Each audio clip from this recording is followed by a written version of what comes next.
The broadcast is now starting. All attendees are in listen-only mode.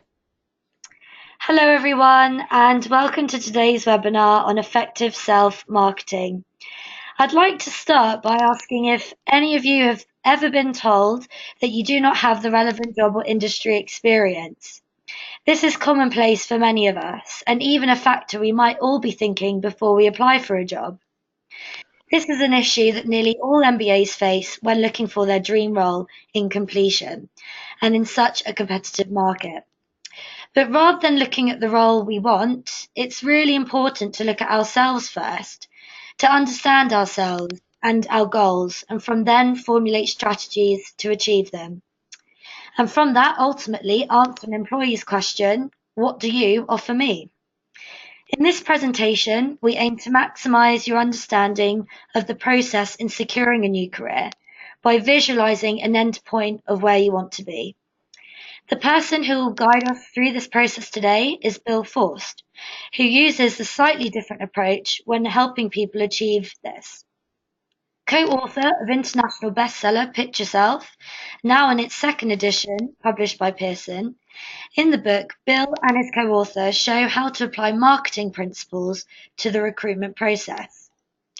He now spends much of his time lecturing at the leading global business schools, including Sheffield, EDHEC France, EMD Switzerland, Queensland University, Oxford SEB, MIT US, and just to mention a few. More recently, he has gone back to his roots and is the European Executive Director of a communication agency, Customer Fusion based in the UK and in Sydney, specialising in audience engagement and data management. Bill's articles on effective self-marketing have been published in the Financial Times, The Guardian, Cosmopolitan, as well as numerous places online and on the BBC. So using his wealth of knowledge and experience from advertising and marketing, Bill will help us to create personalised marketing strategies required for every step of the recruitment process. We hope to tackle the below questions.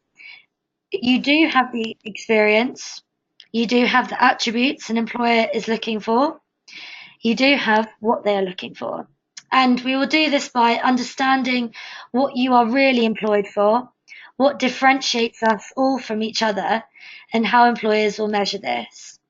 And just to let you all know, Bill would like all participants to message in their questions throughout the presentation. So don't feel like you need to wait till the end, just hop on in, type in a question as soon as something comes to your mind. So without further ado, I'd like to welcome Bill to start today's presentation. Thank you very much indeed, Catherine. Ladies and gentlemen, thank you very much for taking this hour out to join me. I hope you appreciate what we're trying to do here. It's how are we going to jump off that proverbial cliff? Why I call it a cliff is because most of you, and I've been in the situation too, are looking to change at least one or two things. You're looking to change your work culture, your location, your industry, and or function. And this is where we start our problems, because we are trying to change something. We have been traditionally put into silos, and those silos are I was in a silo many years ago, and I was working as the marketing director for GE Insurance Holdings. So every single headhunter and recruitment agency just thought I was the person who could do financial marketing. Far from the truth. I'd been working in the advertising industry prior to that, and I'd only spent 1 year at that particular thing, but it meant it was easy for them to put me into that silo, and off we went. I rebelled against that and didn't go back into financial marketing because I hated it, to be quite frank. Today, what are we going to try to do today? Okay, we're going to try to provide you or help you to build your own personal marketing foundations, okay? Marketing strategy. Now, my first question to you, and so please just do tap in, is what do you think you're actually employed for? Anybody just write in, feel free to just answer that. And also, what is it that differentiates us? Because what we're going to try to do is we're going to try to identify and evidence this and also look at the employer's question and look at everything from the employer's perspective and speak and write the employer's language. That's the aim. Now, I also want you to think about from this first page, what is marketing? Product marketing, because we are the product right now. So we've got to think about what is product marketing.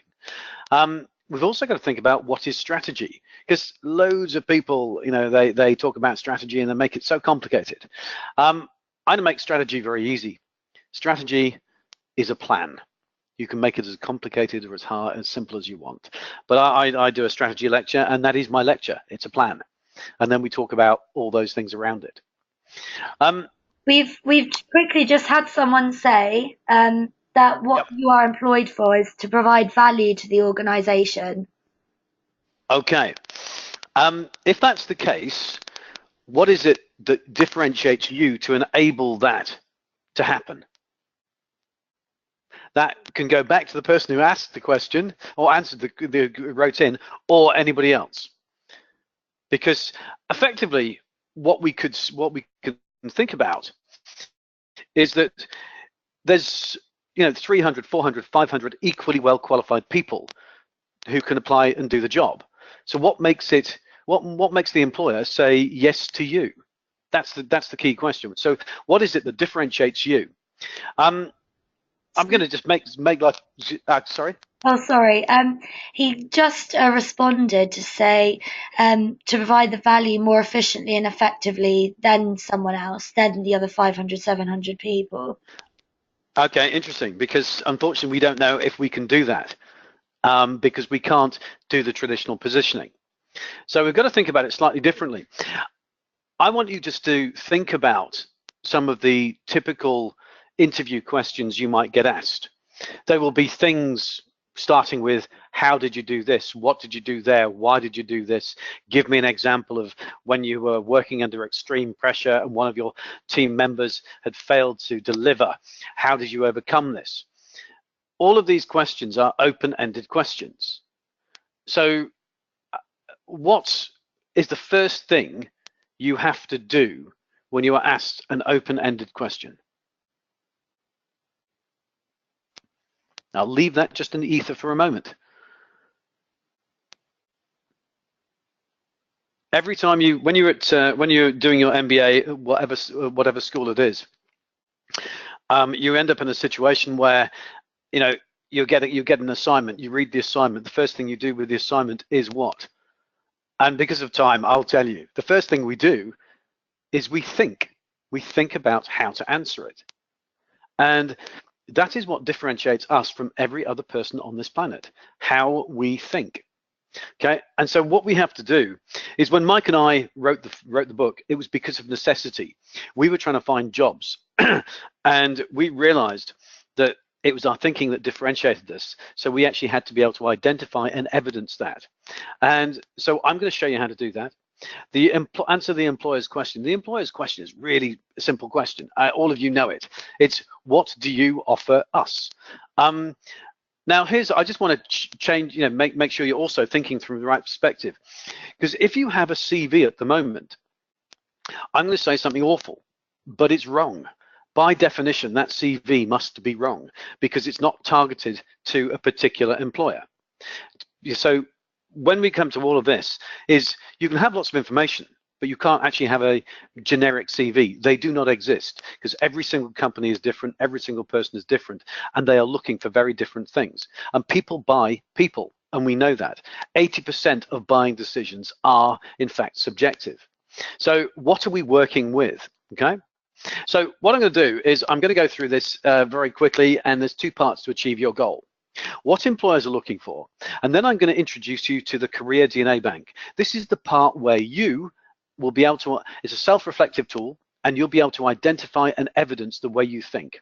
Okay, so let's actually just look at this. What are you actually, what's part one? What are you employed for? First things first, common problems we face. Catherine touched on these. How do I show an employer I can do the role? How to answer the employer's crucial question, what do you offer me? Not having industry experience.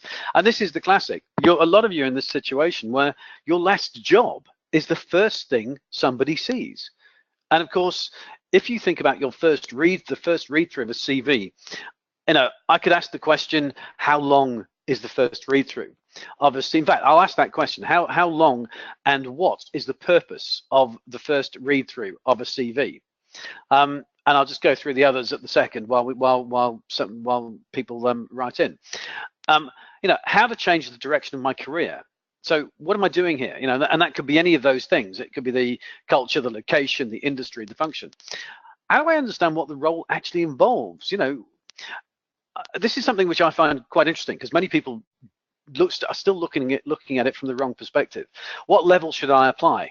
And the answer to that one is very simple: at the right level.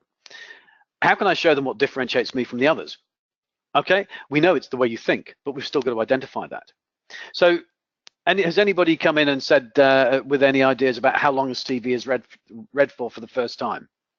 Do we have anything, Catherine?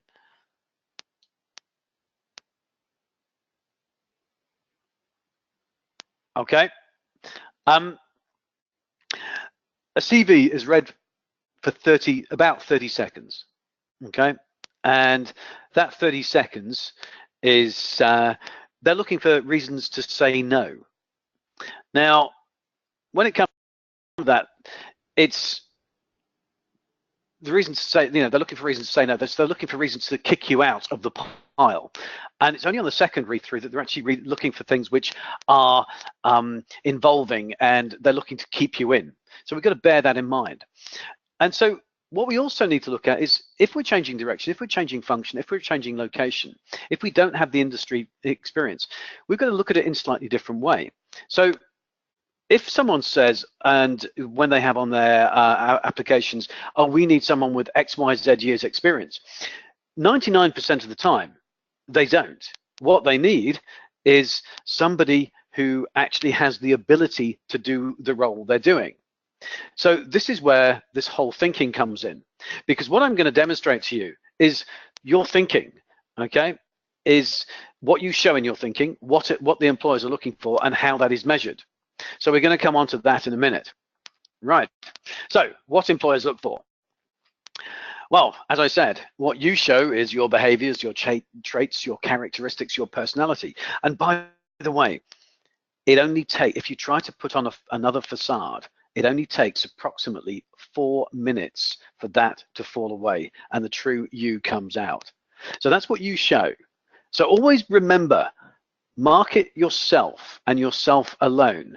Manage the expectations of the buyer from the word go, from that very first contact. What do they look for? They're looking for the way you think. And of course, how is that measured? We all know about competencies. And I actually go one stage further. A competency is a transferable asset, e.g., a competency you can do again and again and again. Okay. I suppose what would be interesting right now is, can anybody give me their top 5, just their top 5 competencies?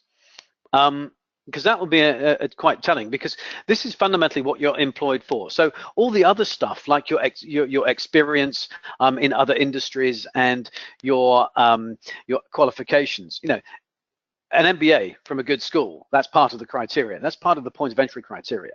And so they're looking at it from the perspective, okay, every person who applies for that job will have an MBA from a good school.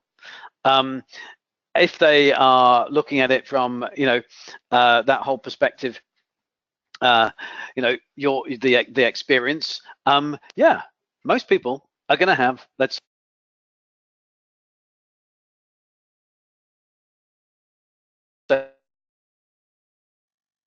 10 years of that ability that enables you to do those roles. Because the difference between a competency and a skill is, a competency is the ability to do something. A skill is a learned activity. So for example, one of my favorites is driving a car. What enables, that's the skill, because it's a learned activity. The car is built around us. What enables us to do that is really simple. It's hand-eye foot coordination, spatial awareness. When you see a sign, the ability to instantly analyze detailed information and make decisions.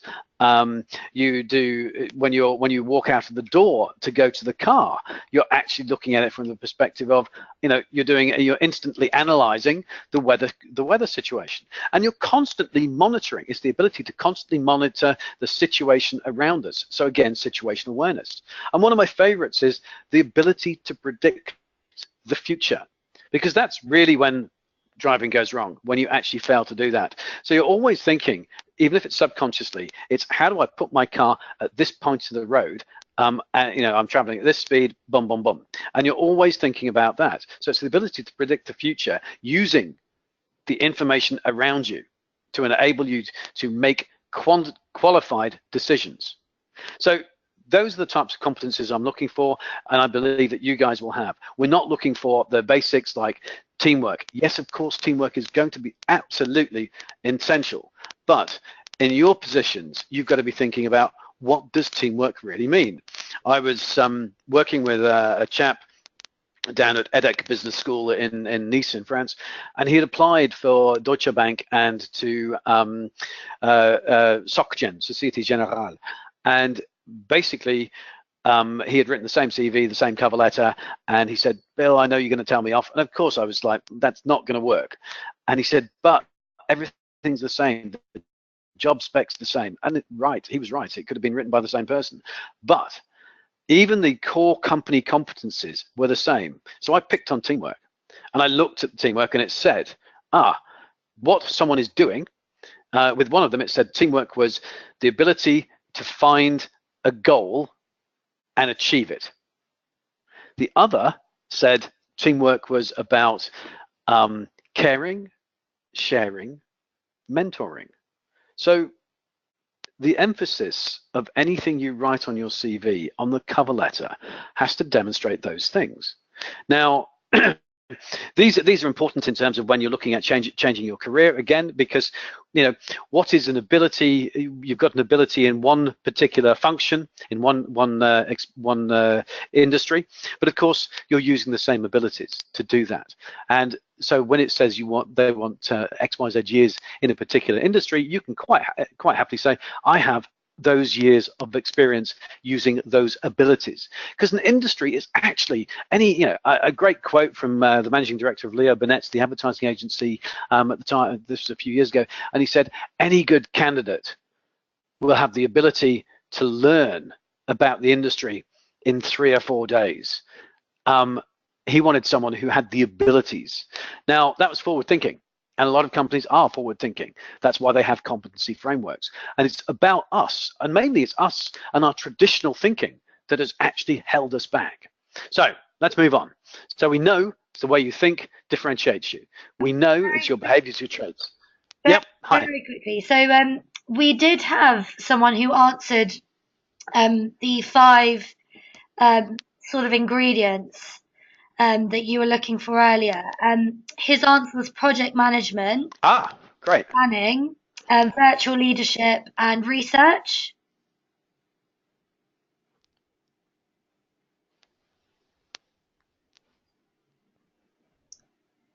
Okay.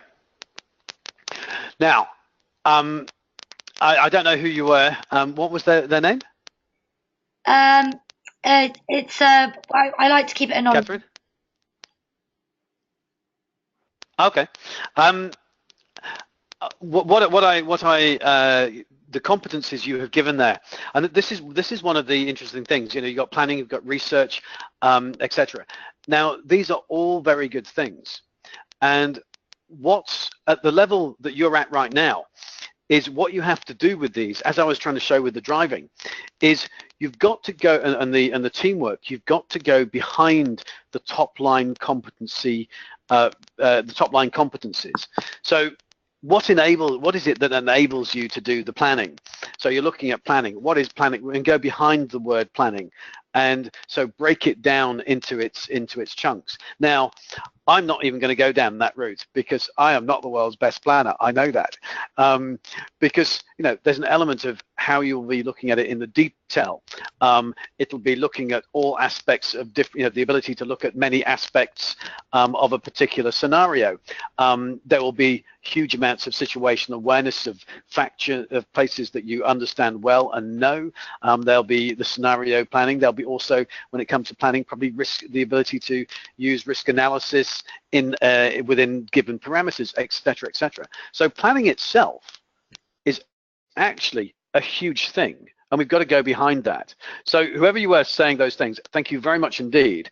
And what I was hoping to show is we now need to make these personal to you and build it up to be, okay, this is who I am, this is how I go about doing what I do, and this is what I do.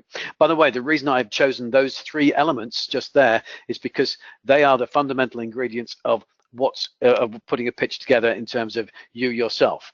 Who, how, and what. Who being that, the ability, you've got your abilities, but it's your little bit of personality there. The how is the core transferable asset competency of the role that you may be applying for, and which is in synergy with the job itself. And of course the what. Yes, if you're changing industry, you've got to use another, the abilities to demonstrate it's the what. Okay, and if you're not changing industry, you've still got to think about it in terms of, okay, and I've got these XYZ years, but you're still being employed for your abilities, your competencies. Okay. Now, these are some top-line competency groups. They are the kind of key ones, and so if you have intellectual capacity, it's going to be based on those things. Now, I don't really want you to look at these in too much detail for the simple reason these are top-line and we need to go behind them. So here are some others which I think are much more realistic and a little more fun. Spots patterns, trends, and gives direction. That's strategy. Or could be strategy. It could be an element of planning. Coping with the unexpected, challenging conventions, taking charge and making difficult decisions. And I like this one. Always employ brighter people. These are ones I just made up the other day.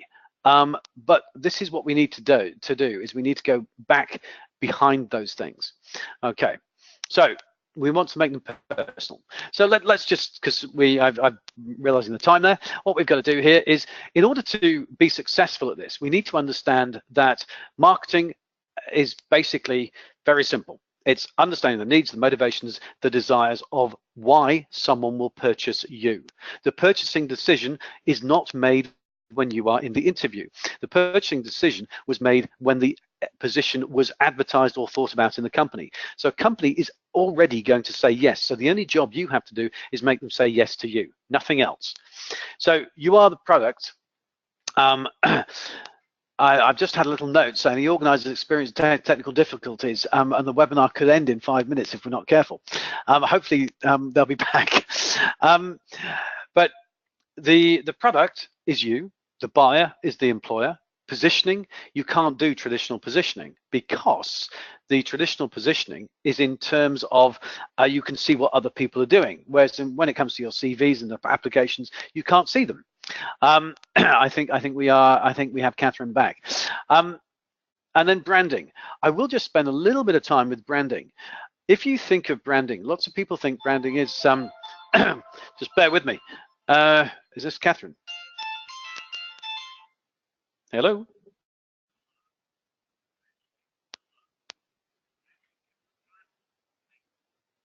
It's not me. Okay, sorry, I thought that was Catherine. Is something happening? Okay, right, sorry. Okay. Apologies, I saw there was technical difficulties and I thought you were phoning me. Okay, so branding itself. If we think about branding itself, if we think of your favorite brands, I mean, one of my favorite brands is, I don't have one, by the way, but I aspire to it, is Aston Martin. And we think of those things, and we think of, when we think of Aston Martin, you might think of James Bond, you might think of power, grace, beauty, you might think, British engineering, style, etc., etc. And, with things like Apple, an iPhone, you'll think about innovation, you'll think about seamless design, etc., etc. All these things are given to us by the companies. So when it comes to branding, branding is actually expectations. It's managing your own expectations. So if you with the Aston Martin, for example, if you got into the Aston Martin and you took it home and then within 2 days the thing had broken down, your expectations of quality would have been shattered. And so the branding part of it is not about your image, it's about managing the expectations of that particular buyer at that moment. Market segmentation, routes and media to market, that is I'm not going to actually go into any detail about that because you know the segmentation and routes and media to market. What I will say is, in order to be successful, you need to be on target, on message, and on time. Okay, always look at it from their perspective, the buyer's perspective. Now, summary of what we've just done of the theory is this: the way you think differentiates you, your transferable assets. You need to understand you in order to market you. You need to meet the needs and motivations of the buyer. Understand each step of the recruitment process, answer the buyer's question, what do you offer me? Look to fulfill the point of entry criteria. As I said a few minutes ago, which is going to be crucial to you. It's looking at the abilities that the particular employer is looking for, and that's how you get around your last job being the issue. Okay, be on target, on message, be concise. Do all of the above and you'll be writing or speaking the buyer's language, which is essential. Okay, so the career DNA bank, moving swiftly onto that. This is about you. This is why you're here. Understanding how to identify and evidence your core transferable assets. The Career DNA Bank is a tool which will allow you to identify these things. I would expect in a couple of weeks you would have 10 core transferable assets and subsets of those, and probably about 10 stories to prove each one. LBS, they were kind enough to put on the back of the book, preparation is everything. If you ever spend the time to do it, creating your own personal Career DNA Bank will be one of the best investments that you could make in your career progression. So let's move on. The information flow is your educational life, your social life, your work life, because the competencies you use across all of those are the same, just in slightly different percentiles. The process, the Career DNA Bank, the OAAR analysis, which is I'm going to show you. Your output is identified and evidence transferable assets, which you can use, for cover letters, CVs, application forms. Just remember, a covering letter is really simple. A covering letter is all about, if they don't ask for one, I would never write one, because a covering letter is a barrier to entry because it literally covers the CV. So the purpose of the covering letter is to get them to read your CV. The purpose of a CV is to get them to actually give you an interview. The purpose of the interview, obviously, is to try to get you the job. But you've got CVs, application forms, assessment centers, networking, etc., etc. All of these things, okay, resulting in new roles, internal moves, promotion. So how do we do it? Step one, you deconstruct your life. And when I say that, I really do mean you just take the last thing you've done and you work backwards. And because what you are going to do with the Career DNA Bank effectively is write the largest CV you've ever done. I mean, a good Career DNA Bank will be a couple of 100 pages long. I say that, but don't let that put you off, because you're never going to do it in one go. And once you've done this, you are doing it for life. You've done it for life. It's a self-reflective tool. So don't think of the competencies first, because that will be self-defeating, because then you try to fit things around. For example, when people try to think about presentations or teamwork or whatever, they go, I wrote a presentation, I did this. That doesn't demonstrate anything. That just says you've done it. It doesn't say you've done it well.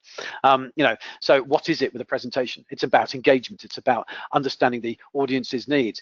What did they do with the information afterwards? So those are the things that you're needing to find out. So the Career DNA Bank, the OAAR analysis, how do you do it? The objective, you take anything you've done just recently, as I say, the objective is, with the objective, you've got to provide context. What were you trying to achieve? Who gave you the objective? Who was it? Was it your friends? If it was a social activity, was it your boss? Was it your colleagues, stakeholders, shareholders? Doesn't really matter. But who was actually, who gave that to you? if it was part of a bigger activity, what was the bigger activity, and how did your objective fit in with that? Okay, date stamp it. Make it clear. Objectives, by the way, are not just 1-2 lines. They are usually about a third of a page long, because you have to set the scene as to what's happening. I'm going to demonstrate this to you, because I'm going to give you an OAAR analysis, and I'm going to ask you guys to tell me what competencies I used. I'll do that in a few minutes. The analysis. This is the thinking bit. So everything you write down, all of the questions that you had to think about in order to fulfill the objective. This is the hard bit. This is the long bit. The action is what you did, and that's the simple bit. And the result is to qualify, quantify, and put back into context. Now, most people, they unfortunately have things like they have objectives and achievements on CVs, and they start with, you know, they have the objective and the result. The objective and the result by themselves are actually meaningless. And I'll tell you why. I'll give you a silly example, but I was when I lived in Australia, I'm a diver, scuba diver, and I was attacked by a shark. And the objective obviously was to, you know, escape with my life. And of course, the result, by the mere fact of me being here, is I did. Now, I will often in a group say, what does that tell you about me? And lots of people will say, oh, he's brave, he's this, it's, you know, you're a swimmer. You know, of course, it tells you nothing, because you're making assumptions. When it comes to marketing, never make assumptions. When it comes to marketing you, definitely don't make assumptions, because or let other people make assumptions, because 50% of those assumptions at least will be wrong. So you've got to start thinking about it in terms of the analysis and the action. They're the bits which tell you actually what happened. So here's how, by the way, one of those stories should be at least 4 or 5 pages long, and it will identify about 10 competencies, 10 core competencies. And if you do it this way as a self-reflective tool, you'll find competencies that you didn't even think you had. And that's when it gets really fun. You kind of go, oh gosh, I didn't realize I was quite good at that. And those things, when you do another story, if those repeat, they are your real transferable assets, and they make you what you are. And they also are probably the things that your friends like you for.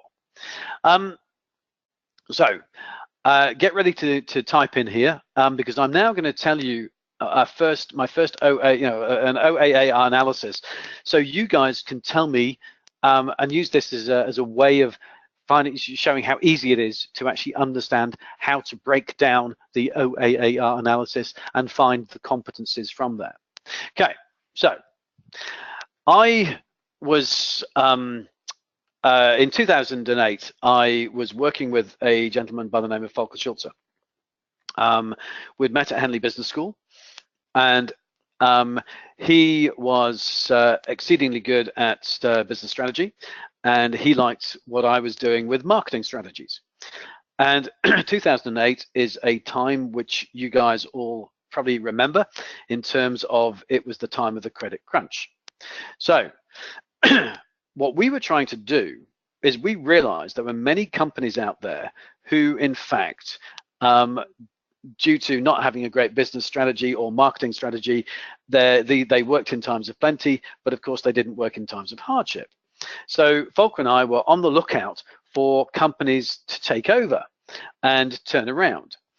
And so we were looking at it in that sense, and we were thinking about companies who had between 2 and 10 employees, between about 100,000 turnover to 2 million.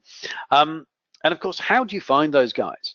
Now, what we did was I happened to have been, it was a hot summer's day in August, and I'd been working at London Business School, and I lived down in Brighton on the south coast. I think it was about 30 degrees, and you know when you get on a sweaty train, it's in summer, and all you want to do is, you know, get out as quickly as you can.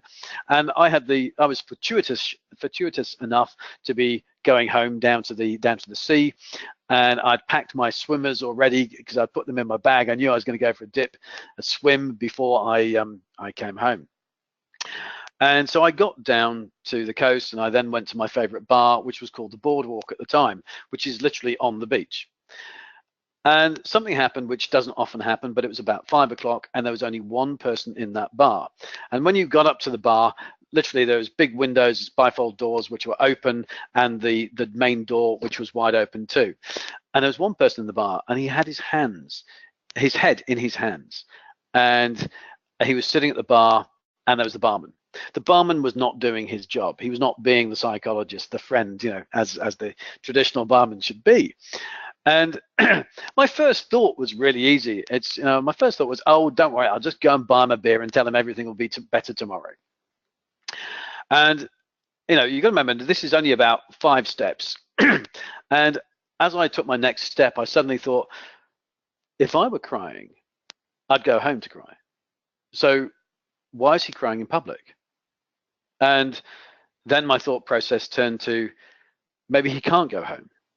Maybe it's because something's happened to his wife or girlfriend or daughter or son or pet. And so all of these terrible thoughts went through my head. By the way, none of them were correct.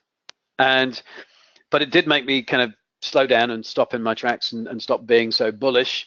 And I then got to him, and as I was getting nearer, I saw a tear fall into his beer. And it was very much a case of, okay, that's not so good. And as I got to the bar, I thought, okay, I'm now next to him, so everything had changed. So now there is a huge risk he could, if I say the wrong thing, he could turn around and say, stop being so stupid, and give me a thump. And I did that little assessing the situation, and I then said to the bar, I bought myself a beer, and I said to the barman, I said to the chap next to me, I said, I know in this bar it's illegal to have diluted beer. Could I get you a fresh one? He smiled and told the barman what he wanted. I said, to the barman, do that. I then said to the chap, look, I'm actually going to sit over there. I'm not expecting anyone. So a few minutes later, he came over. And he said, I suppose you want to know why I was crying. Now, in real terms, I didn't want to know that at all. What I wanted was to drink my beer and go for a swim. But what came out was, it's often easier to talk to a stranger. Please feel free, sit down. And he proceeded to tell me that he was then going to lose his business in 3 days. And that's why he was so upset he couldn't face things. And it was then that I thought about what Falk and I had been doing, and we kind of did. I did a little kind of audit of his company there and then in the bar, and it took about 3 more pints. Which so I was now wanting a rate of return. I wanted a kind of return on my investment at this point, and I said, look, give me 2 days, and we'll get you in front of 4 investors. One of them is me. And that's exactly what happened. By the way, I'm not going to go on anymore, but because the story, the real bit here is that walking into the bar and the next phases throughout. And the reason I've given you this example is it's kind of a work example, but it's something that you've all done, and you can see how easy this is. So has anybody, Catherine, has anybody written in and said what they are thinking here? What competencies they thought I might have?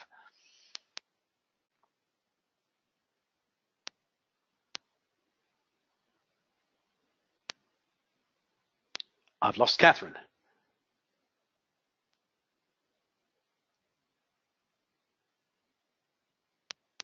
Okay. Well, just to show you to go through this and make it easy, is that if you think about when I first walked through the door,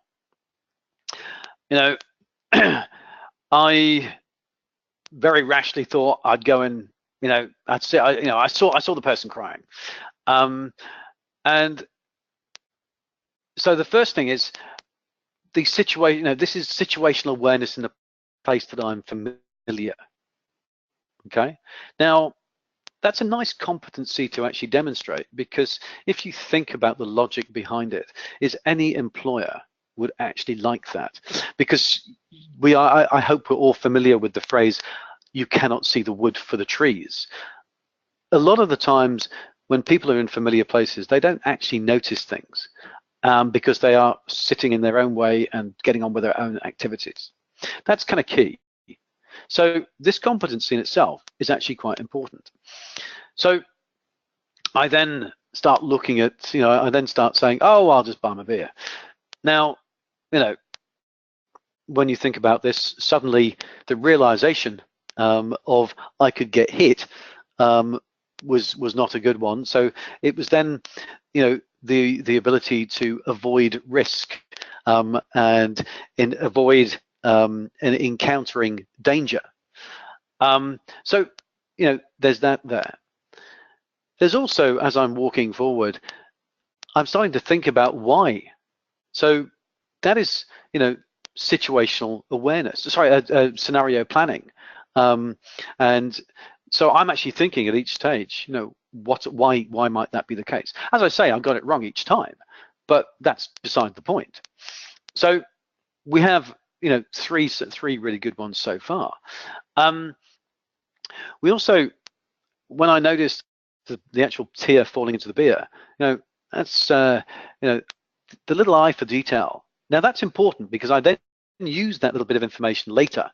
So it's the eye for detail, and then being able to use that information, or the ability to use the information to aid you. Okay, so because that's how I made the introduction. I'm carrying, I'm carrying on getting to the bar. There's then that moment of self-awareness. So it's the ability to apply self-restraint by not actually just going in straight forward like a bull in a china shop and going, whoa, yes. I'm now standing at the bar. I then engage with him. So it's the ability to engage using diplomacy, humor, whatever you want to call it. I don't mind. And so I'm doing that. And then I'm looking at it from the other perspective. I then leave. I then walk away, and I'm walking away. And one of the